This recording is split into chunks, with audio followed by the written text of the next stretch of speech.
ఇవాళ ఇవాళ కోయిల్ సాగర్, ఇవాళ మీ ఆర్టీఎస్, ఇవాళ ఈ ప్రాంతంలో ఉండే ఏ ప్రాజెక్ట్ అయినా ఎందుకు 10 ఏళ్లలో పూర్తి చేయలే? అదే కాదా నాడు ఉమ్మడి రాష్ట్రంలో జూపల్లి కృష్ణారావు గారు, చిన్నారెడ్డి గారు, డాక్టర్ మల్లు రవి గారు ఆనాడు కిరణ్ కుమార్ రెడ్డితో కొట్లాడి, ఆనాడు అరుణమ్మ గారు కూడా మంత్రిగా పాలమూరు రంగారెడ్డి ఎత్తిపోతల ప్రాజెక్టు పూర్తి చేయాలి, 12 లక్షల ఎకరాలకు నీళ్లు ఇవ్వాలి అని కొట్లాడి జూరాల నుంచి నీళ్లు తీసుకోవాలని పాలమూరు రంగారెడ్డి ఎత్తిపోతల పథకానికి అనుమతి తీసుకొచ్చారు. 16,000 కోట్లతోని ప్రాజెక్టు మంజూరైంది. 35,000 కోట్లు మొత్తం అంచనాలు వేసి టెండర్లు పిలిచిండ్రు.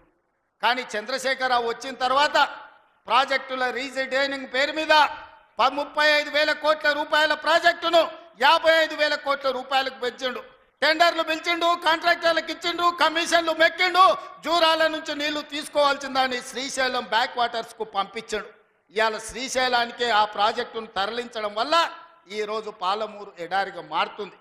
10 ఏళ్లలో పాలమూరు రంగారెడ్డి పూర్తి చేసిన, కల్వకుర్తి పూర్తి చేసిన, భీమా, నెట్టంపాడు, కోయిల్ సాగర్, రాజోలి బండ పూర్తి చేసి ఉంటే, తుమ్మిళ్ళ ప్రాజెక్టును పూర్తి చేసి ఉంటే ఇవాళ ఆంధ్రప్రదేశ్ మనకు అభ్యంతరం పెట్టకపోయి ఉండే.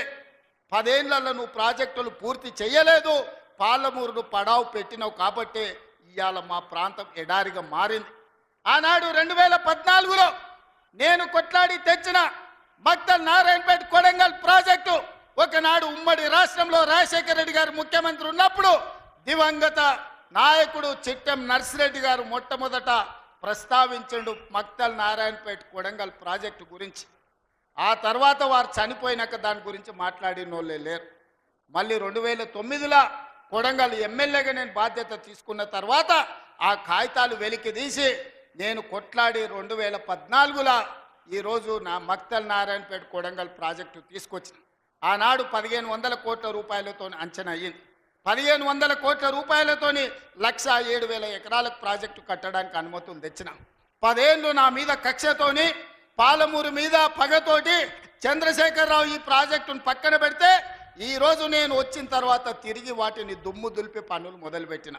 ఇవాళ 4,500 కోట్ల రూపాయలతోటి మక్తల్ నారాయణపేట కొడంగల్ ప్రాజెక్టును పూర్తి చేయాలి 2 ఏళ్లలో అని ఈరోజు టెండర్లు పిలిచి పనులు ప్రారంభిస్తే ఇవాళ పగబట్టి ఆయన టీవీలలో, పేపర్లలో అడ్డుకుంటున్నారని అంటున్నాడు.